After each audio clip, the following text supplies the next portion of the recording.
about the Fightins here. The Fightins. Swing and a drive, left field. It's gone. It is gone. It is bedlam at the bank. The Philadelphia Phillies are 2008 World Champions of Baseball.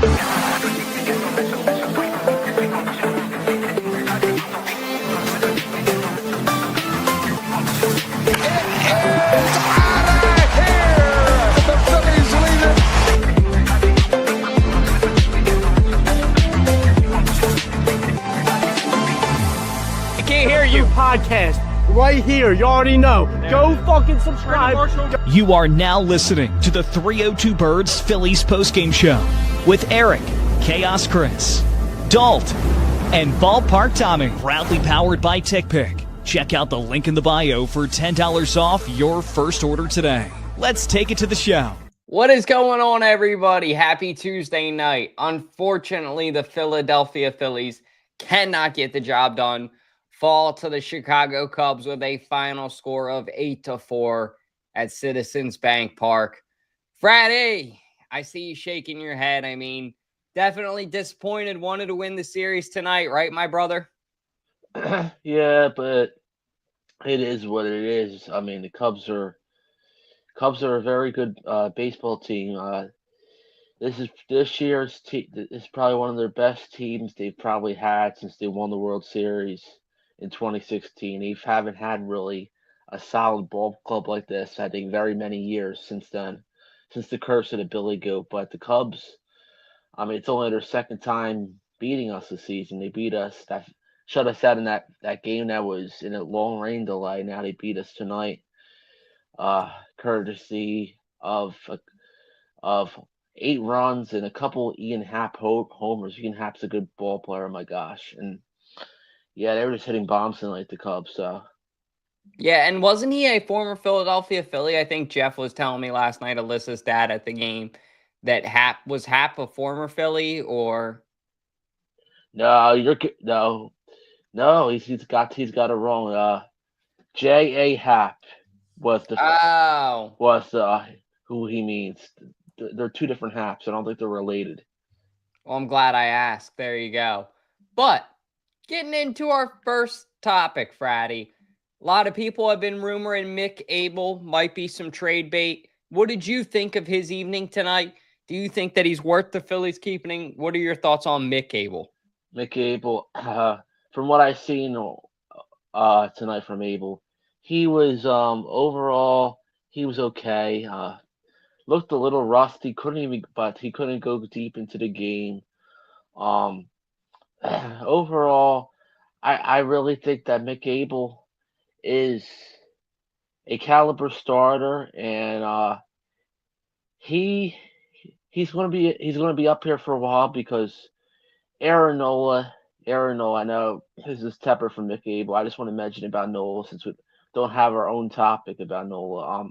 Aaron Nola won't be playing for a while. And I said this, I mentioned this when Shard used to be on the show. I mentioned this to Shard, I think, on text message. It was either on the show or on text message. I forgot which, but I mentioned to him that I let Mick Abel pitch and develop and keep getting his feet wet the whole season rather than rush Aaron Nola, and I was pretty much spot on with that. I knew Aaron Nola wasn't going to be rushed back, and they're saying after the All-Star break with him, I honestly think that Aaron Nola, there's a possibility there could be another setback for him after the All-Star break. They're saying All-Star break with him, so Mick Abel will definitely stay up till then.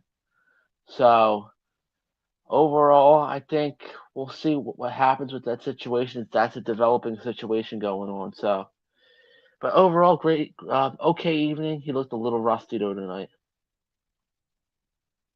But you're on mute, Dalton.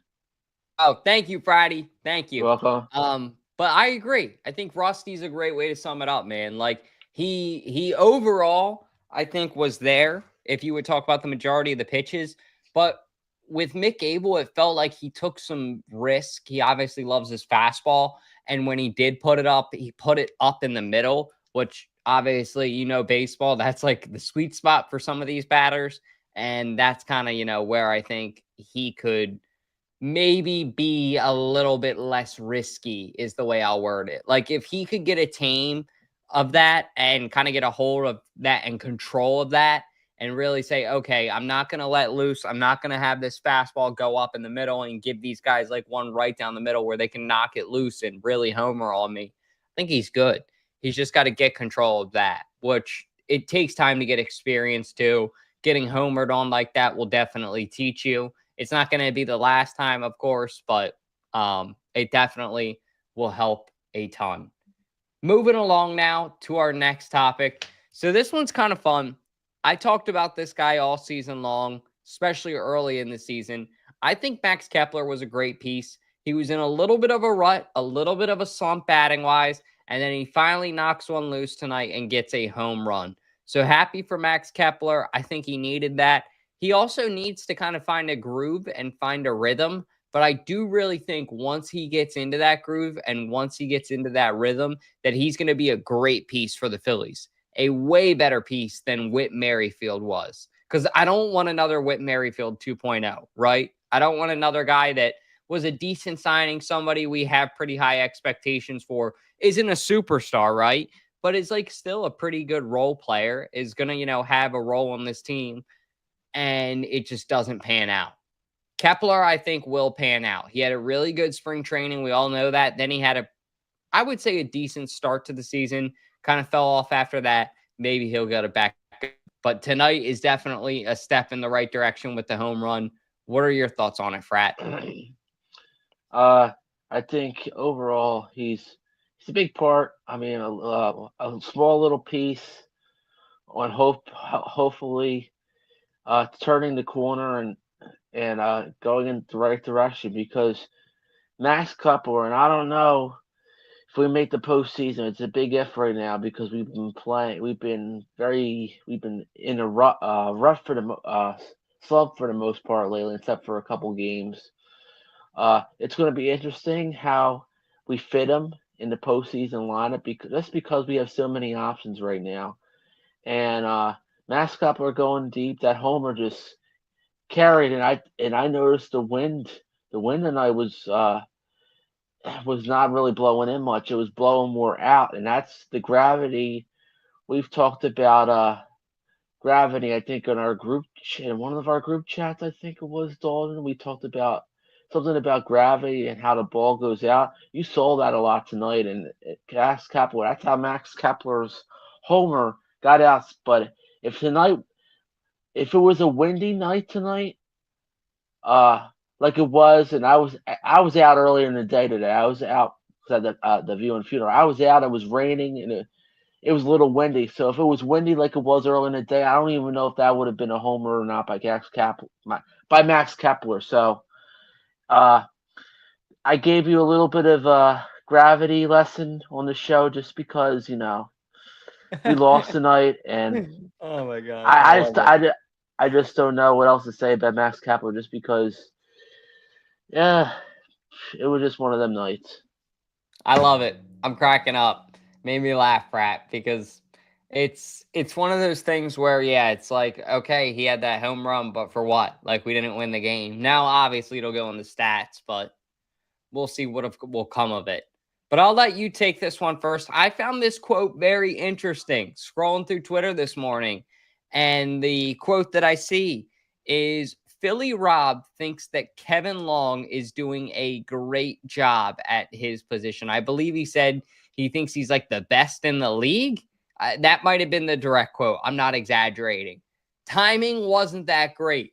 What were your thoughts on it, Frat? Oh yeah, I saw that last night. He thinks Kevin Long's great. I mean, maybe he's trusting in his hitting coach too much, but only time will tell with that. And I don't really have much to say about this, but if he thinks Long is so great, if this continues, if this team doesn't win many games between now and the end of June, I could see higher up GMs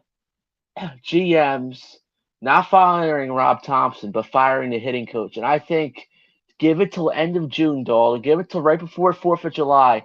If we don't win more than 6 to 7 games, if we continue to struggle and don't win series for the most part for the rest of the month, if we don't win more than one series, do we decide to fire Kevin Long? Just because the inconsistency of the hits and inconsistency overall with this offense. Do we fire him? Do we go to a different direction? What does this Phillies team do? And I think you give him. I think they're going to give it to the end of the month. I just don't think since he said he loved him. I don't see him doing it right away. I think Middleton and I think the Dave Dombrowski. I think that's what I think is going to happen. We'll see if he gets fired enough by the end of the month, or if he gets fired sooner, depending on how many more games we lose the rest of the month. It's all going to come down to that. If we go 500 the rest of the month, they probably won't pull the plug, but it all depends. Teams have funny ways, so that's all I have to say about that. Yeah, definitely agree. I think Kevin Long should have been fired long ago. I know everybody, obviously, on this post-game show agrees with that, and it's frustrating, right? It feels like wasted potential. And it's funny, I actually saw a clip as well on Twitter of Whit Merrifield today, and they asked him, they were like, do you think that a hitting coach should be held responsible for when a team is playing bad? Basically alluding to last year with the Phillies and that rut and slump that they went through.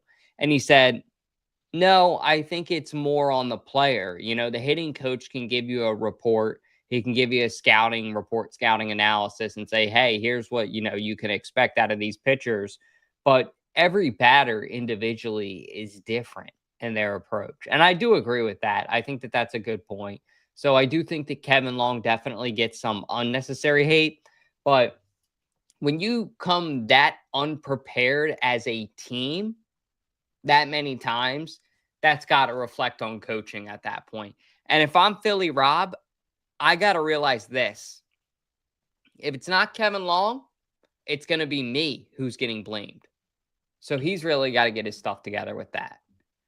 But Friday, wrapping up the show, a little bit shorter of a show tonight. Just had a lot going on. Actually had to run up to Westchester to get these golf shirts for the post game. So stay tuned. If we ever do anything from a restaurant, when hopefully we do, we'll be rocking these bad boys. But all in all, pretty interesting broadcast tonight. I know you said that would be cool if we did one. Maybe I'll apply for a press credential. Who knows?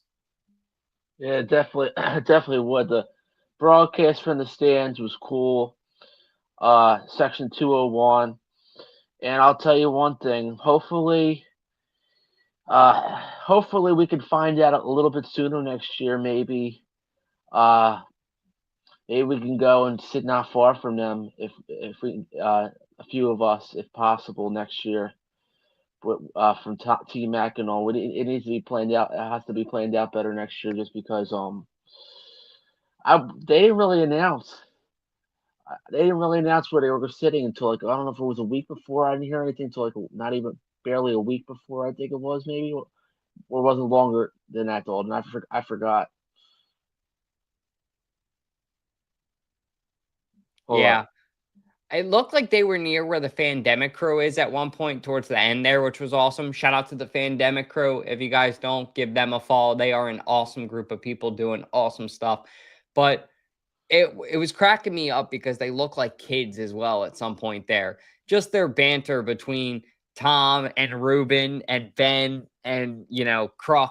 The way that they just bust each other's balls, it really felt like a lot of fun. And if I was a fan and I got to just sit there and hear their kind of opinion, will they call the game literally live and I'm sitting right there next to them, that would be amazing.